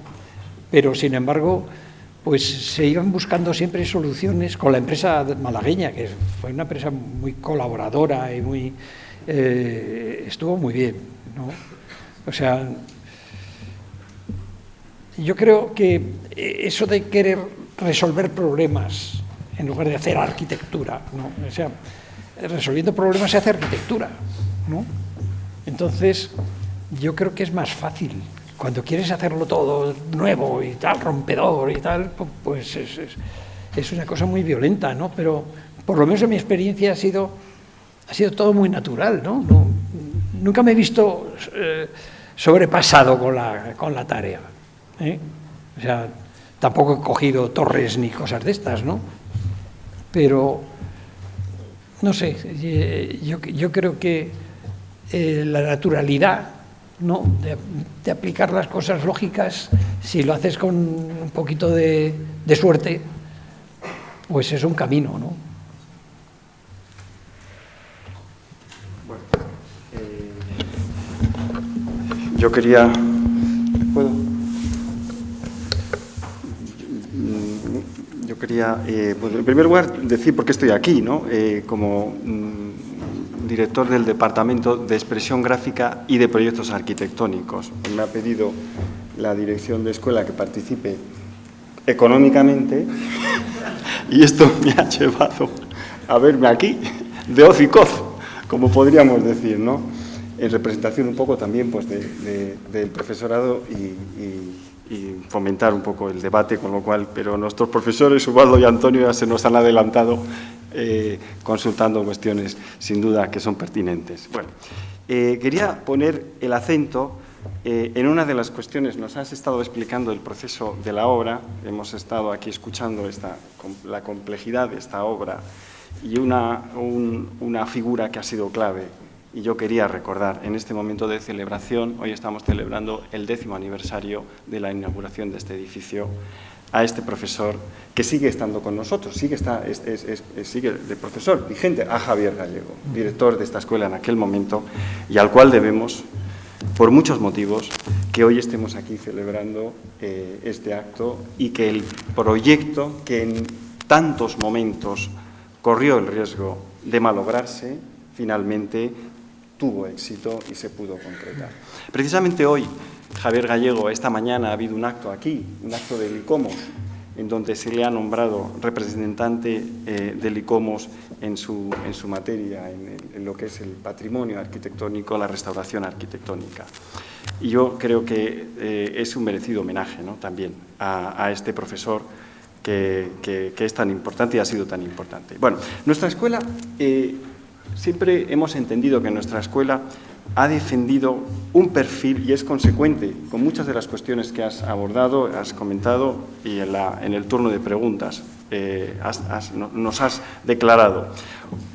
Un perfil eminentemente técnico. O sea, que no solamente tenga una dimensión artística, sino que la dimensión técnica esté muy presente. Es un tipo de docencia que desde los departamentos, desde la dirección de escuela, hemos defendido. Y pasados ya 20 años, más de 20 años que esta escuela está en marcha, pues entendemos que esta generación de profesores que han ido formando y armando esta escuela y que hoy con nosotros hay muchos de estos profesores, algunos ya están jubilados, otros no, siguen vigentes, pues han construido esta escuela, no solo el edificio, sino lo que representa a nivel nacional e internacional la Escuela de Arquitectura de Granada. El ejemplo que tenemos hoy contigo, como este arquitecto en ejercicio, profesional y profesor, y a través también de su arquitectura construida, pues ejemplifica para las nuevas generaciones mejor que nada esa docencia a la que aspiramos, la que pretendemos seguir manteniendo en este momento ahora mismo, que por cuestiones lógicas, pues esa generación de profesores que ha armado esta docencia, pues ahora mismo vamos viendo cómo poco a poco se nos van jubilando. Nosotros, ahora los que estamos asumiendo el testigo de protagonizar la docencia, nos vemos en la dificultad y en la responsabilidad de que esta calidad de la docencia se mantenga. Por eso nos viene muy bien este mensaje hacia las nuevas generaciones, tanto nuevas generaciones de profesores que están aquí con nosotros, como de estudiantes que van a protagonizar la arquitectura de mañana, y también algunos vendrán a colaborar en la docencia. Pero nosotros tenemos amenazas en este proceso, amenazas muy concretas, que provienen muchas veces del sistema y provienen de la estructura y de lo que poco a poco se va armando en los procesos de preparación, de formación. Y esa idónea figura de arquitecto, profesor, profesional y profesor, que trabaja ejerciendo la profesión de arquitecto y traslada ese conocimiento a la docencia, y a su vez la docencia le sirve para ser mejor profesional, pues está en declive, está en declive. En el sistema nacional educativo de la universidad pública y en concreto en la Universidad Española, en las escuelas de arquitectura. Por más que desde los departamentos y desde las direcciones de escuela nos empeñamos en que esto no sea así, nos cuesta mantener este sistema. Tú que has sido profesor tantos años en la Escuela de Arquitectura de Múnich, yo recuerdo cuando llegué a Múnich a hacer parte de mi tesis y cuando me reuní contigo en ese despacho que nos has mostrado, automáticamente, Herr Professor, había ahí. Cuando vino esa persona y te llamó Herr Professor, yo ya dije, arrea. Bueno, quiero preguntarte esta cuestión, ¿no? Tú que la experiencia alemana, el sistema docente alemán, en comparación con nuestro sistema docente, que también conoces, para profesores y para estudiantes, ¿cómo se maneja esto allí? Bueno, ¿cómo lo manejamos aquí? Te voy a dar una mala noticia. Os voy a dar una mala noticia. La Escuela de Arquitectura de Múnich ha desaparecido. ¿No? ¿Por qué? Porque se ha unido a los ingenieros aeronáuticos que van a construir las ciudades en la Luna. O sea, son dos escuelas, pero están juntas. La Escuela de Arquitectura de Múnich es una parte de la arquitectura y de la ingeniería aeroespacial, suponiendo que hay que ir allí y hay que quedarse allí. Unos te llevan y otros se quedan, ¿no? Sí. Y entonces, pues es una muy mala noticia, ¿no? Va en una dirección parecida a lo que pasó cuando yo estaba allí, que un día tuvimos que discutir del proceso Bolonia, ¿no?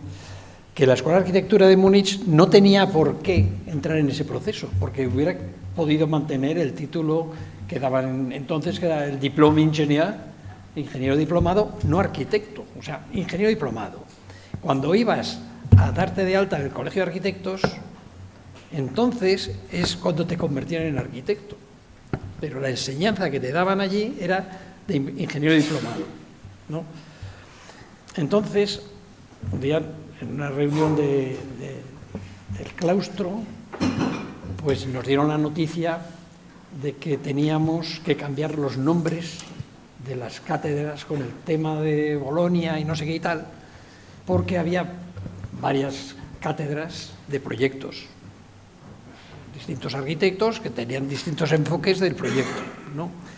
Y que los ingenieros, por ejemplo, todavía no estaba el tema este de la fusión, pero que los ingenieros no hay más que un profesor de mecánica, y luego tiene auxiliares y no sé qué, y unos dan una parte de la mecánica, otros dan otro, y lo quisieron imponer en la Escuela de Arquitectura. Y entonces lo que hicieron todos los profesores fue buscarse otro nombre, para que no fueran todos profesores de proyectos, ¿no?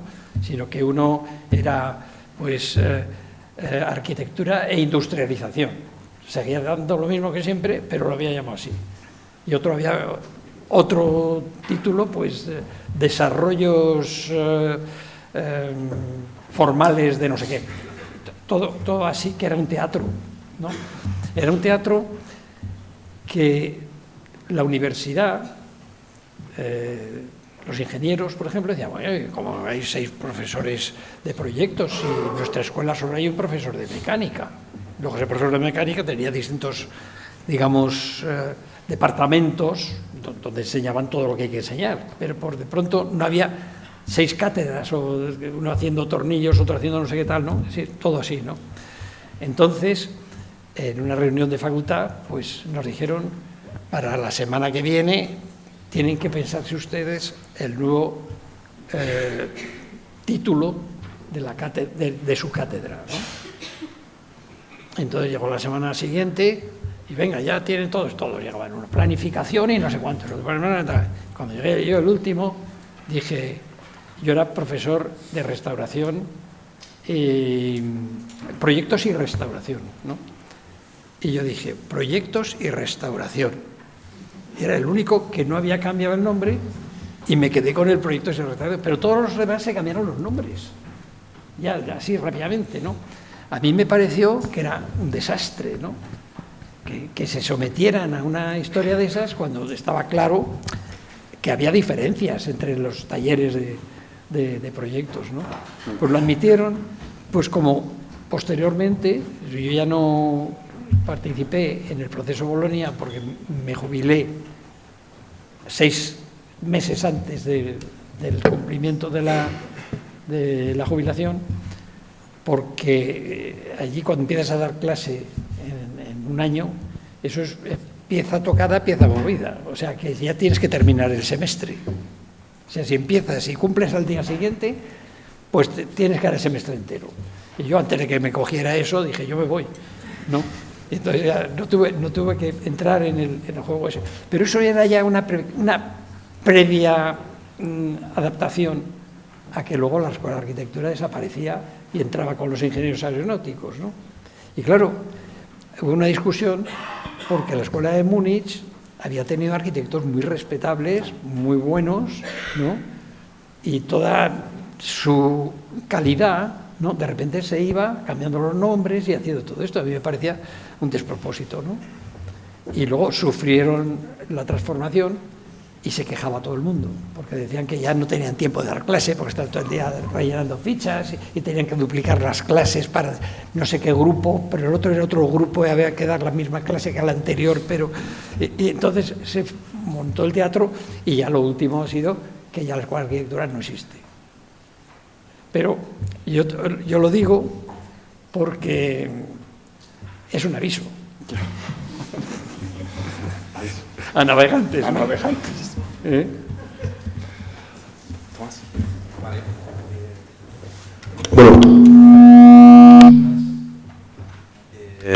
Sí, Bueno, yo sí quiero comentar alguna cosita, pero la verdad es que me gustaría, antes de que seamos los profesores, estemos como preguntando de manera denodada, este momento del estudiante y la estudiante, tenemos aquí al maestro. ¿Habéis dado cuenta cómo se puede explicar 20 años de proyecto con una sola foto? ¿No? Eso es ser un maestro, ¿vale? Entonces, yo os recomiendo que cojáis el micro y que preguntéis, por favor, antes de que yo agote.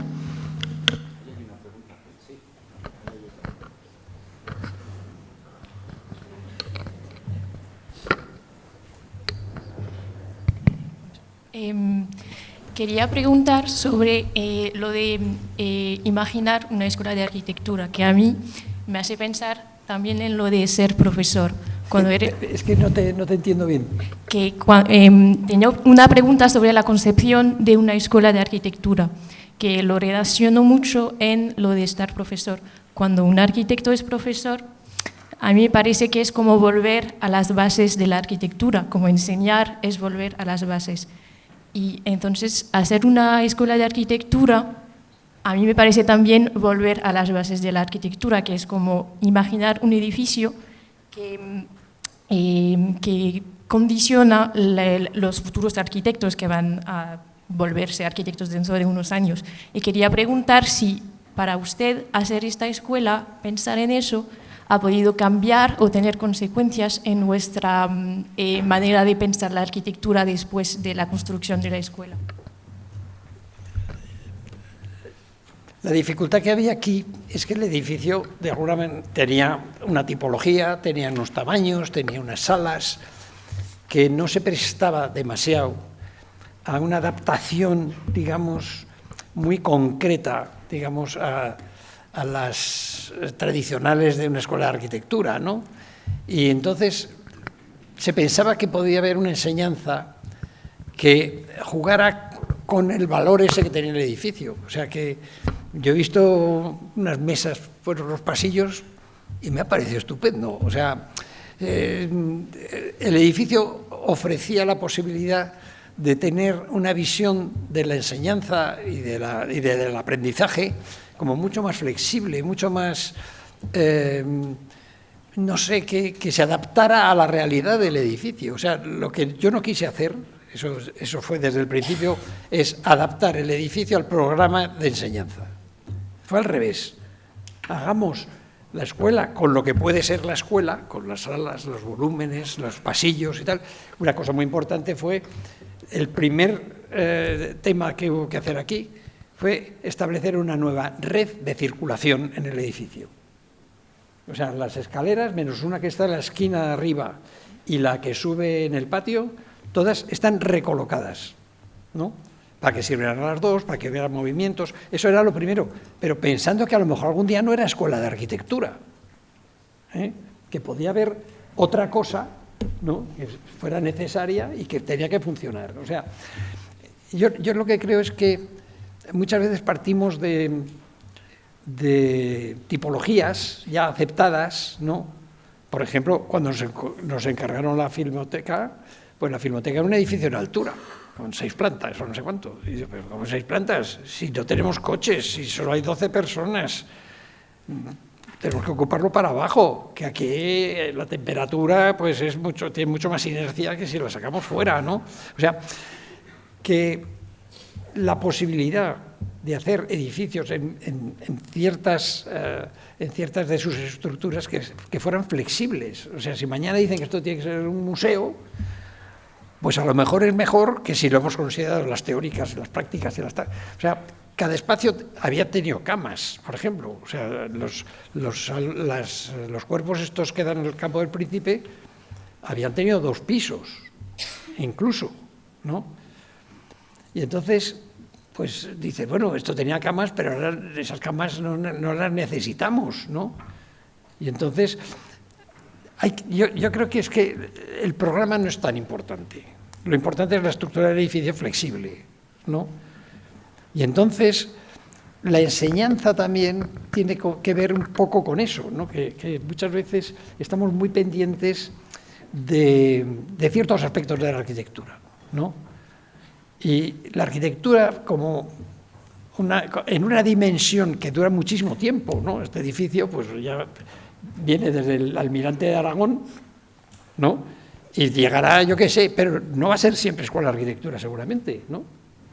A lo mejor ni las hay en el futuro, ya serán todos ingenieros de la luna, ¿no? Pero no sé, yo creo que es más normal. Las cosas son más normales de lo que las hacemos. Son más... Arquitectura versátil que no ambigua. Sí, por ejemplo, ¿no? Yo lo veo como que tiene que haber algo razonable en lo que se hace.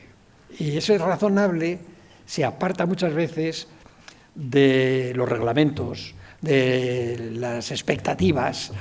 No, las cosas razonables salen... Eso yo lo aprendí precisamente en los años en los que yo no hacía mi arquitectura, sino que yo trabajaba primero en Alemania y después con Alejandro La Sota, que nos traía un proyecto que era de Alejandro La Sota, no era nuestro, ¿no? Pero lo hacíamos con la libertad, digamos, de estar cubiertos por otro arriba, que tenía que discutir con la propiedad, ¿no? Y entonces eso te daba una flexibilidad a la hora de interpretar los programas, no siguiendo lo que quiere la señora que le hagas. En cierta ocasión, cuando estamos haciendo la Facultad de Farmacia de Alcalá de Henares, el jefe de obra, que llevamos con él pues 2 o 3 años de obra, me dice, ¿te importa que vaya yo con mi esposa a verte a tu estudio? Yo, no, yo, tal. Bueno, pues vamos a ir. Bueno, total, vienen a mi estudio. Este jefe de obra, que era un tío con el cual nos entendíamos bien y que llevábamos 2 o 3 años trabajando, ¿no? Adaptándonos a las circunstancias de la obra, etcétera, etcétera, pues venía con su mujer, que lo primero que hizo al sentarse en la sala de reuniones, nos saca una hoja de Lola, y era Cayetana de Alba en su Palacio Pilatos de Sevilla, que tenía un arco inmenso, y ella así. Dice, yo quiero que me haga esto en mi casa. Y la casa era una vivienda de 120 metros o una cosa así, y quería tener un arco impresionante, ¿no? Y entonces, claro, puedes decirle a la señora, bueno, sí, yo solo va a ser un poco más pequeñito y le hago un arco. O puedes decir, no, señora, es que con 120 metros no se puede hacer. Y como ya quería el arco, pues le dije, bueno, pues vaya alguien que se lo haga. Se lo harían seguramente, ¿no?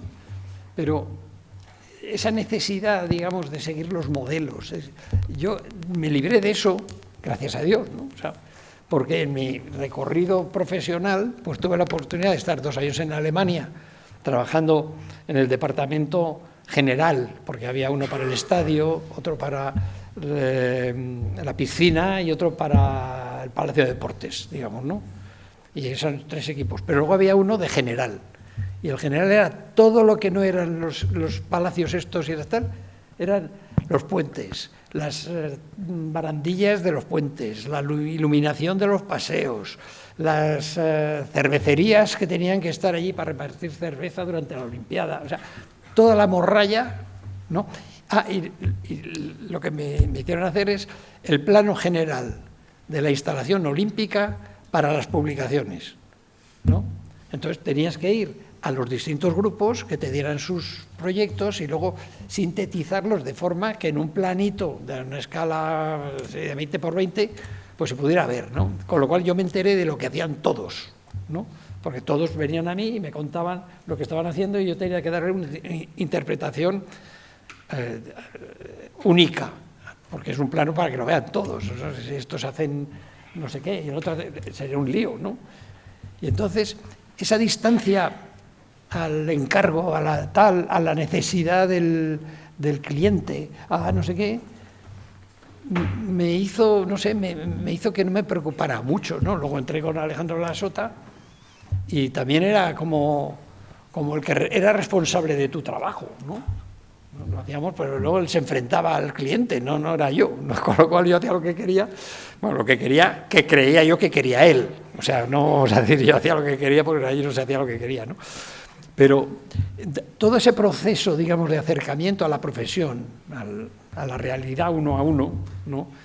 Si lo haces muy profesional, de colegio de arquitectos, con todas las las obligaciones de ser arquitecto desde el primer día con los clientes y de tal y cual, pues yo, gracias a Dios, me libré de eso. Yo no he pasado nunca por eso. Y cuando hice la primera casa en Soto del Real, pues la hice como si fuera para Sota. O sea, la hice con la lejanía al cliente, ¿no? Me permití pensar lo que yo creía que era lógico. Pero en cuanto estás tú responsabilizándote ante el cliente, que me llega la señora y dice, yo quiero que toda la casa esté mirando al golf. El golf resulta que estaba al norte. Y toda la casa tenía que estar iluminada al norte para ver el golf. Y yo dije, señora, pero no le va a dar nunca el sol en casa. Dice, no, pero yo quiero que todas mis amigas vean el campo de golf. Digo, pues yo no se lo hago, ya está, ¿no? Pero esa relación del estudiar arquitectura y hacerte arquitecto y de repente asumir lo que es la competencia, ¿no? O sea, y que te ha llegado un cliente y lo tienes que agarrar como sea. Ah, ¿que quiere usted mirar al golf? No se preocupe que yo se lo hago. Ahí yo creo que el deshacer ese nudo me parece que es importante, ¿eh? Y yo creo que ahora ocurre lo contrario, ¿no? Que es ese nudo, porque las universidades, las escuelas, las instituciones dan premios para el mejor fin de carrera que le van a encargar una escuela. Al mejor no sé qué le van a encargar. No, déjele, hombre, que trabaje este señor durante unos años y ya le encargarán a él. Pero hay en la sociedad hay unas expectativas, digamos, de... Inmediatez. Expectativas de inmediatez. De inmediatez. La cultura de la inmediatez. Sí. Y que es lo mismo un arquitecto, lleva 50 años trabajando que un tío que acaba de salir de la carrera. Y yo creo que los médicos, por ejemplo, es distinto, ¿eh? O sea, tienen un MIR ya de la pera, ¿no? Y eso hace que tomes ciertas posiciones y que entres con naturalidad, digamos, en la práctica profesional, ¿no? Y no forzado, y claro, como estás forzado por la moda, porque lo que se enseña en las escuelas es pendiente de la moda, porque hay que ser más exitoso que la escuela de arriba, que hace cosas de no sé qué, entonces empieza una competencia contra la natura, ¿no? Y al señor que ya tiene 60 años ya no le encargan nada porque tiene 60 años, que es cuando más sabe. es totalmente lo contrario, ¿no? Bueno, no sé si hemos contestado a la pregunta, pero...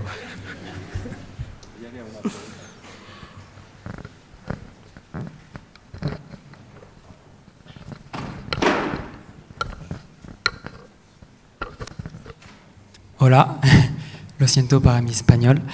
La pregunta es que siento que es verdad que en esta escuela hay un detalle constructivo muy fuerte, pero siento también que hay un trabajo espacial, ¿no?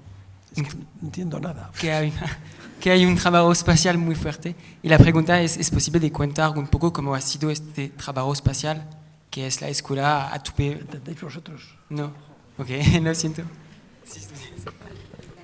Ha dicho que en la escuela hay un gran detalle constructivo, pero también mucho trabajo espacial, y que si es posible de contar cómo fue esta concepción espacial de la escuela. Oh, bueno, esto es una pregunta... Resolviendo problemas. Resolviendo problemas. Cada problema se resuelve en el momento que hay que resolver, ¿no? O sea, yo muchas veces cuando doy algunas clases a gente que empieza o alguna conferencia, yo digo que las decisiones de un proyecto son como poner un imán en un sitio que hay limaduras de hierro. Entonces el campo magnético se distribuye de forma que hay unas que están muy cerca de los polos y otras que están más alejadas, pero todas tienen un orden, ¿eh? Están más alejadas, cada vez es más débil, cada vez se alejan más las líneas del campo magnético. ¿Y qué quiere decir? Que cuanto más alejadas están, tienen menos importancia, y cuanto más centradas están, tienen más importancia. Y de esas que tienen importancia se derivan otras consecuencias, ¿no? Y entonces, si el planteamiento está claro, las deducciones de ese planteamiento salen solas, o sea, por evidencia, vamos, ¿no? pero lo que tú no puedes hacer es poner primero la forma y luego obligar al resto, ¿no? Yo, por ejemplo, considero que el trabajar con ordenador, ¿no?, desde el primer día es muy peligroso. Es muy peligroso porque tú lo que no puedes hacer es tomar decisiones importantísimas, ¿no?, que arrastran al resto, aunque no sean válidas, ¿no? Entonces hay que tener primero un concepto que lo puedes hacer con la mano, en un papelito así pequeñito, pues un concepto, desarrollarlo, irlo trabajando, irlo expandiendo, y que las leyes que forman los elementos más alejados del polo van siguiendo con las leyes que le han llevado a estar donde está. O sea, la manivela de esa puerta no la tienes que decidir el día que decides la estructura del edificio. Cuando tú estás con un ordenador, resulta que pierdes eso, porque tienes todo al mismo tiempo. O sea, por ejemplo, la imagen que te presenta un ordenador, ¿no?, es una imagen única, la planta, la sección, puedes poner 2 o 3. Pero si tú tienes papeles encima de la mesa, donde has ido apuntando cosas y tal, muchas veces al pasar la mirada por aquí, se te queda donde no habías pensado tú, porque tú querías ir hasta allí, ¿no?, pero resulta que aquí, y ya notas algo, ya vas estableciendo categorías, ¿no? Os he enseñado, por ejemplo, la curtiduría, que primero fue centro de congresos, después fue talleres y después acabó siendo escuela de formación profesional, y lo que valía para el centro de congresos valía también para la escuela, de alguna manera. O sea, su sumisión al entorno, su sumisión a lo que ya existía y que daba para seguir utilizándose como construcción antigua, ¿no? Todo eso sigue estando allí, y luego lo separas un poco, lo pones, le añades una entreplanta. O sea, el progresar en el proyecto tiene que ser un progreso lógico. Y cuando tú empiezas de repente con una exactitud en el ordenador, ¿no?, pues te hace ser exacto cuando todavía no sabes por qué eres exacto. También es cierto que los sistemas gráficos y los ordenadores también evolucionan, Yo tengo un compañero arquitecto que dibujaba muy bien, ¿no?